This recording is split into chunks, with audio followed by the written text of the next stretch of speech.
bila kita bercakap tentang kecantikan ini di musim COVID-19 ini, ialah seperti yang kita semua tahu, banyak premis kecantikan, termasuklah kedai gunting ditutup. Jadi sepanjang seminggu dua ni barangkali ada yang kelihatan tidak terurus, sama ada wanita ataupun lelaki. Jadi bagaimana kita bercakap tentang kecantikan dalam fasa penularan wabak ini. Jadi dan juga kesihatan sebenarnya, bukan nak nampak cantik tapi nak sihat. Jadi untuk itu saya bersama dengan Al-Fadhil Ustaz Shahrizan Daud At-Turabi, pensyarah bebas kita. Assalamualaikum Ustaz. Waalaikumsalam warahmatullahi wabarakatuh. Alhamdulillah. Ustaz sihat ya? Alhamdulillah. Saya baru tahu At-Turabi itu dari Tanah Merah, Kelantan ya. Masya-Allah. Masya-Allah. Baik, terima kasih banyak sudi bersama kami. Ustaz, selain daripada kita cerita tentang hal ibadah khusus ya ketika musim wabak ni, seperti ketiadaan solat Jumaat dan solat Jumaah dan sebagainya ini, perkara-perkara kecil seperti apa yang berlaku dalam kehidupan seharian kita juga perlu kita ambil kira juga kan. Ya, betul. Dari sisi kecantikan dan juga kesihatan ini. Dari perspektif Islam, bagaimana kita melihat situasi ini dalam keadaan yang kita tak boleh keluar rumah dan sebagainya ni? Yap, okey. Tentang kita sebut pasal pengurusan diri ni, kan, pengurusan diri, sebab benda ni dia adalah benda yang common sense. Kita tak perlu keluar dekat luar sekalipun. Setiap individu Muslim dia mesti ada at least ada 10 perkara dia kena buat. Okey. Sebenarnya 5 pada kawasan muka dan 5 pada kawasan badan. 5 muka, 5 badan ya? Okay. Islam dah ajar benda ni lama dah, pengurusan diri. Especially dia ada kaitan dengan kebersihan sebenarnya. Okey, 5 kawasan muka. Yang pertama, merapikan rambut. Sama ada gunting, meminyakkan, sikat rambut, pengurusan rambut.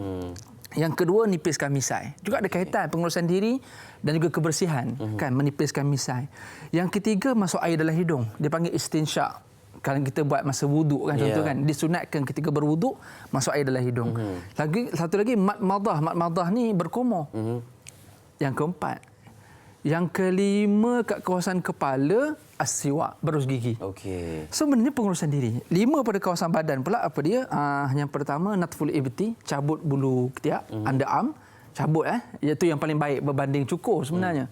Kalau zaman kita hari ni dia ada satu alat namanya epilator. Okey. Kalau zaman dulu guna kacip tu kan. Guna kacip. Zaman sekarang epilator ada jual kat farmasi, ada jual. Cabut bulu ketiak tu lagi bagus berbanding cukur sebab dia akan melambatkan tumbuh. Juga membersihkan bawah tu, jaga aspek kendiri kebersihan. Yang kedua, potong kuku. Mana yang ketujuh semuanya. Mana yang kedua di kawasan badan. Potong kuku, dan yang seterusnya iaitu cukur bulu kemaluan. Okey. Cabut yang bulu ketiak, bulu kemaluan cukur, jangan terbalik. Okey, yang seterusnya al-khitan, iaitu berkhatan bagi orang lelaki, itu satu kewajipan, sunat bagi orang perempuan. Dan yang terakhir adalah menyucikan kita punya buang air kecil, buang air besar, basuh guna air. Baik. So maknanya Islam ni dia datang dengan pengurusan diri. So semua ni kita buat dalam rumah. Kan, ialah mungkin kita tak mampu nak buat rambut dengan betul, tapi at least kita boleh trim sekurang-kurangnya, kita ada isteri boleh buat. So, buat mana yang sekadar yang boleh. Nak katanya bahawa Islam ini mementingkan kebersihan daripada dulu sampai sekarang. Dan benda ini adalah benda yang bersifat personal, dan saya pun yakin hikmah di sebalik COVID-19 ni sebenarnya dia akan ajar kita tentang macam mana kita nak jaga kebersihan. Ya. Okey. Dan pada masa sama Ustaz, bila kita tentang kita berada ataupun berkurung di rumah ni dengan keadaan musim panas ini, ada yang sampai mandi 5 kali sehari. Ya, jadi kita nak menguruskan diri, membersihkan diri, tapi pada masa kita tidak mahu membazir. Bagaimana kita nak mengimbangi? Betul, kita pun kena jaga juga green environment ni kan. Betul. Profesor Ulung Dr. Zainul Ujang ada sebut itu, dia kata dia maksimumkan penggunaan toilet bagi dia untuk mandi semua 3 minit je. Wow, okey. Okey, so nak katanya dia nak kurangkan air. Even Nabi SAW, kalau kita bincang dari sudut macam mana Nabi gunakan air, ketika mandi Nabi guna satu gantang. Contoh maknanya dia taklah terlalu banyak, lebih kurang dalam berapa liter semata-mata. So nak katanya bahawa taklah sampai macam tu sekali. Cuma bagus guna air itu, cuma jangan sampai membazir. Even Nabi pun pernah sebutkan dalam hadis, Nabi kata janganlah kamu membazir sekalipun kamu berwuduk pada air sungai yang mengalir. Fikir dari sudut logik, air sungai mengalir. Lantaklah kan nak guna banyak mana pun. Tapi Nabi kata jangan membazir. Even air sungai, apatah lagi kita kena guna air yang terpaksa dirawat. So proses itu akan meningkatkan lagi kos pengurusan rawatan air dan seumpamanya. So semua benda pun kita kena jaga juga. Maknanya hadkan penggunaan kita. Dia dalam kaedah kita menjaga kehidupan atau diri kita ni, dia ada 3 benda. Yang pertama dipanggil daruri. Yang kedua, daruriyat, hajiat dengan tahsiniat. Daruriyat ni maknanya mesti kena buat. Maknanya mesti mandi. Contoh, mandi wajib, mesti mandi. Contoh kan. Hajiat, maknanya mandi ketika perlu. Memang kita betul-betul berpeluh, dah kemas rumah, dah berpeluh sangat-sangat. Badan pun dah berbau dan kita diperlukan untuk mandi. Tapi taklah sampai daruri, yang sampai tahap wajib. Mesti mandi. Kalau tak mandi berdosa, tak. Yang ketiga, tahsiniat. Ni yang berlebih-lebih ni. Sepatutnya okey dah mandi pagi sekali, petang sekali pun dah okey dah. Tapi lebih-lebih daripada 5 kali sehari pula. Kan takut adanya elemen pembaziran pula. Ya, okey. Sebenarnya banyak perkara yang kita mula tumpukan perhatian apabila terpaksa berada di rumah ni. Yep. Salah satu perkara yang sekarang ini sedang menular je selain daripada berita tentang COVID-19 ni ialah menu-menu masakan di rumah tu. Ya, dah ada masa kita menjimat wang tidak keluar makan di luar sebagainya, macam-macam kita masak, macam-macam kita makan. Jadi dari segi kesihatan barangkali kita terlupa aspek itu, Ustaz, ya.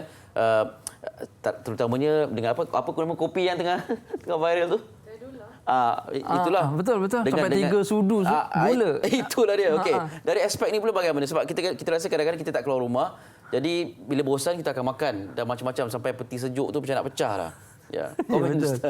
Ya, betul. Pengurusan diri dan pengurusan kesihatan. Betul. Saya pun cakap bagi pihak diri saya lah.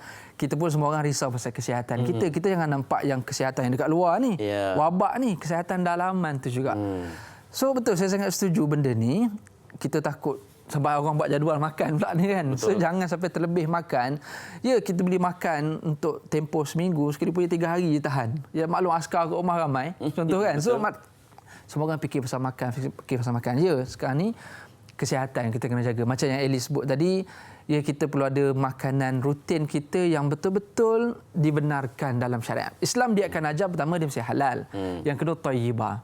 So aspek thayyibah tu yang ada kaitan dengan kebersihan, cara pengurusan, penyediaan dan juga tentang kesihatan. Makanan tu dia ada dia punya nutritionnya dengan betul, di samping ingredient dia, ramuan dia, nutrition dia juga kena betul. So let's say lah kita nak mengisi masa ketika PKP ni, tapi kita buat benda-benda yang sampai tahap boleh menghilangkan thayyibah tu. Kan penyediaan satu hal dan kita basuh semua betul, okey. Sampai ada dalam aspek penyediaan ni pula ada orang sebut baru ni, dia kata hati-hati guna sanitizer sebab ada alkohol dekat situ. Nanti kang nyalakan api dekat dapur gas, meletup pula tangan kan. So nampak macam taklah sampai tahap macam tu sebab sanitizer kat tangan kita kan cepat kering. So orang punyalah jaga bab ini, bab kesihatan luar tu. Kesihatan dalaman ni kita kena jaga. So aspek thayyibah Islam datang kepada kita. Kita boleh makan kulu mimma fil ardi halalan thayyibah, tapi Allah kata wala tusrifu.